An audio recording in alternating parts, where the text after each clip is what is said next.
Hello everyone, welcome to Unacademy. मैं शुभम सिसोदिया आप सबका बहुत बहुत स्वागत करता हूं। बीपीएससी के जो एस्पिरेंट्स हैं उनके लिए एक जो न्यूज़ है वो न्यूज़ काफ़ी ज़्यादा निकल के आ रही है। अभी हाल फिलहाल में एक जो अपडेट है वो अपडेट आया है और वो अपडेट है 71 यानी कि 71वीं बीपीएससी प्रीलिम्स जो एग्जामिनेशन है उसकी डेट में कुछ चेंजेस हमें देखने को मिले हैं।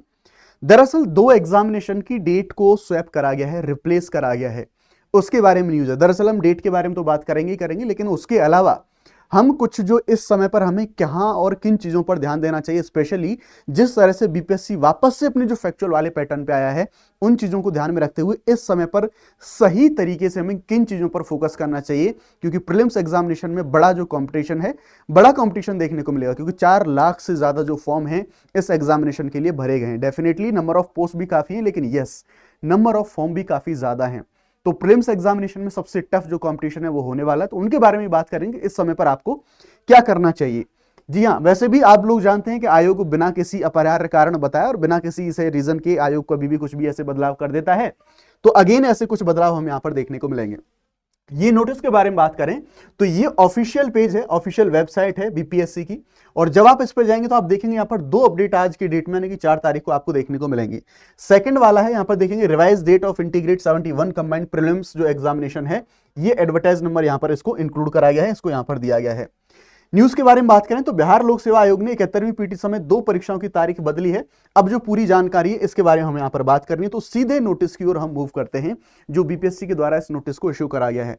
तो आप यहां पर देख सकते हैं, यहां पर दरअसल 71वीं संयुक्त प्रारंभिक प्रतियोगिता परीक्षा एवं सहायक प्रशाखा पदाधिकारी, ये जो एग्जामिनेशन है, इन एग्जामिनेशन से जो डेट्स हैं उन डेट्स को स्वैप यहां पर करा गया है इनमें। और देखिए कारण, देखिए क्या अपरिहार्य कारण, जब कुछ भी कैसा भी कोई चीज नहीं होती तो वहां पर अपरिहार्य कारण है, अपरिहार्य कारण है, इनका इस शब्द का इस्तेमाल यहां पर किया जाता है।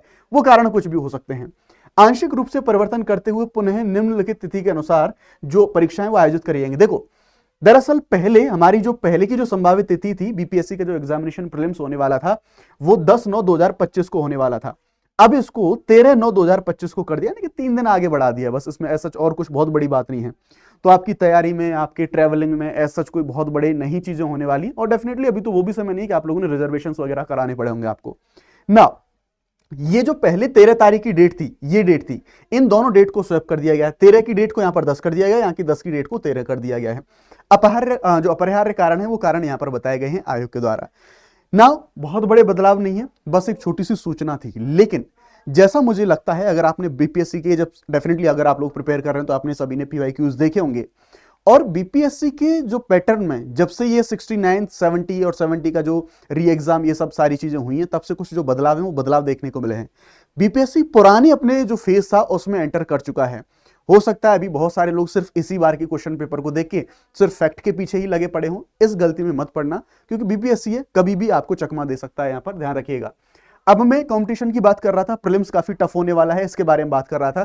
तो आप यहां पर देखेंगे टोटल 4,70,510 इतने एप्लीकेंट्स ने आवेदन किए हैं बीपीएससी एग्जामिनेशन में अपना एग्जाम देने के लिए, इस प्रतियोगिता में भाग लेने के लिए। साथ ही साथ यहां पर देखेंगे प्रत्येक पद के लिए औसतन 362 अभ्यर्थी दावेदार हैं। तो इस लेवल का जो कंपटीशन है वो कंपटीशन आपको देखने को मिलने वाला है ना। चलो, ये तो हमने बात कर ली यहां पर कंपटीशन के बारे में। अब थोड़ा सा बात कर लेते हैं आपको आगे कहां जाना चाहिए, किन दिशाओं में आगे आपको बढ़ना चाहिए, आपको आगे किस दिशा में चलना चाहिए। तो देखो यार, अगर आप पिछले तीन और स्पेशली अगर आप दो जो पीवाईक्यूज हैं, 2 क्वेश्चन पेपर को देखोगे, वो प्रीलिम्स के बारे में आपको बात कर रहा हूं, अगर आप इन क्वेश्चन पेपर को देखोगे तो सिंपल सी बात मैं आपको बता देता हूं, ये कंप्लीटली फैक्चुअल बेस पर आ रहा है। जस्ट फॉर एग्जाम, एक जो पुरानी रिवायत होती थी 64वीं 65वीं बीपीएससी के समय पर, कि एकदम कोई व्यक्ति मान लो लूसेंट पढ़ के चला गया, कोई व्यक्ति मान लो घटना चक्र पढ़ के चला गया, एग्जामिनेशन हो जाएगा, और एग्जामिनेशन प्रीलिम्स में बार बार ऐसी चीजें हो जाएंगी, रिपीटेड मोड पर क्वेश्चन आते हैं, फैक्चुअल क्वेश्चन पेपर आते हैं। तो ये अभी जो पिछले 2-3 साल के क्वेश्चन पेपर हैं वैसे हमें देखने को मिलेंगे। बट अगर इससे आप थोड़ा सा पहले चले जाओ, जैसे आप 66वीं के बारे में बात करो, आप 67वीं एग्जामिनेशन के बारे में बात करो, आप 68वीं के एग्जामिनेशन के बारे में बात करो, इन वर्षों के अगर आप क्वेश्चन पेपर को देखेंगे तो ध्यान रखिएगा, इन क्वेश्चन पेपर में जो कॉन्सेप्ट्स हैं उन कॉन्सेप्ट्स को बहुत जबरदस्त तरीके से यहां पर पूछा गया था। ये ऐसे क्वेश्चन पेपर थे कि लोगों से समय तक कम पड़ जा रहा था इन क्वेश्चंस को सॉल्व करने के लिए।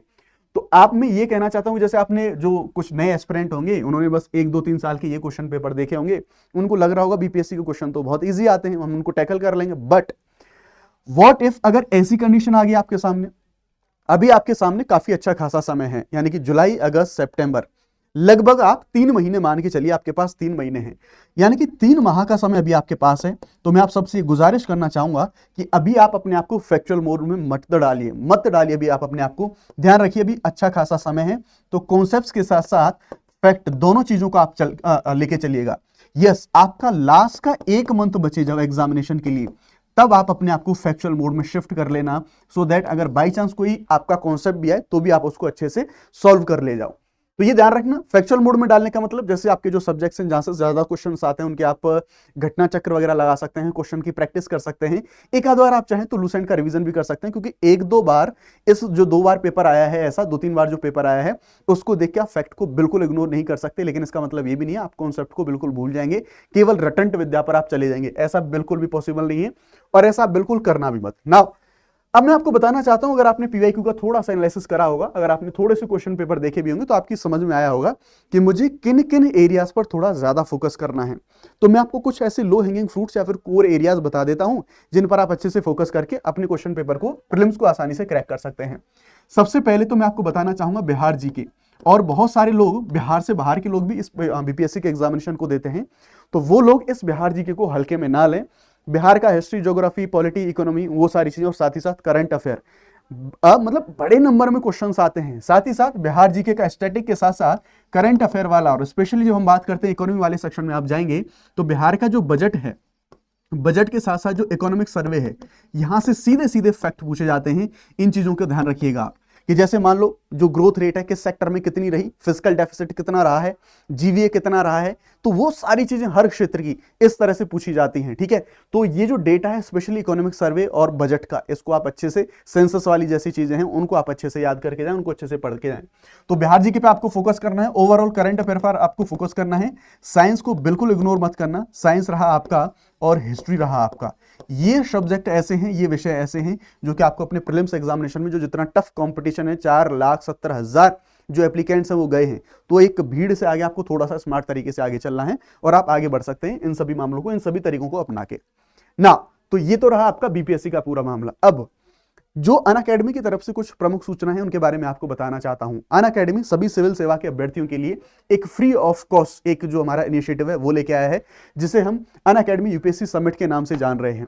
इसमें आपको बहुत सारे जो टॉप लीडर्स हैं, एमिनेंट पर्सनैलिटीज, बहुत सारे रैंकर्स, बहुत सारे ऑफिसर्स हैं, साथ ही साथ अनअकैडमी के टॉप एडुकेटर्स हैं, वो आपको गाइड करेंगे। 5 और 6 जुलाई को ये फ्री होने वाला है, अभी रजिस्टर कर लो, लिंक आपको इसका डिस्क्रिप्शन में मिल जाएगा यहाँ पे। अगर आप मेरे साथ जुड़ना चाहते हैं तो 6 जुलाई को दोपहर को 12 बजे आईएफओएस मैम आरुषि मिश्रा, इनके साथ हमारा समिट रहेगा, हमारी मीटिंग होगी। 1 घंटे तक लगभग हमारी बातचीत होगी, गाइडेंस को लेके, उनके एक्सपीरियंस को लेके, सर्विस में उनके एक्सपीरियंस को लेके। तो आप मेरे साथ इस समय पर जुड़ सकते हैं। बैचेस के बारे में बात करें, अगर आप अनअकैडमी से गाइडेंस अवेल करना चाहते हैं तो हिंदी, इंग्लिश, बेंगोल सभी बैचेस 26, 27, 28 सभी बैचेस हमारे लाइव हो चुके हैं। शुभ 50 ये कोड अगर आप इस्तेमाल करेंगे तो मैक्सिमम डिस्काउंट आप लोगों को यहाँ पर मिल सकता है। तो ये थी हमारी सारी इंफॉर्मेशन। ऑप्शनल और जीएस आप इन सभी को अवेल यहाँ पर कर सकते हैं। अगर आप मेरे साथ प्लस पर जुड़ना चाहते हैं तो 8 जुलाई से हमारा जो आईआर का सब्जेक्ट है, हमारा पॉलिटी कंप्लीट हो चुका है, अभी हमारा आईआर शुरुआत होने वाला है, तो आप उसमें चाहें तो आप उसमें जुड़ सकते हैं। ये थी इंपॉर्टेंट इन्फॉर्मेशन, जो मैंने कुछ की पॉइंट्स बताए, कुछ स्ट्रेटेजी की जैसी चीजें, जैसे जो हमारे हाई यील्ड वाले टॉपिक्स हैं, उन पर आप थोड़ा सा ज्यादा जरूर फोकस करें। डेफिनेटली बीपीएससी एग्जामिनेशन में आपकी हेल्प जरूर करेगा। Thank you very much.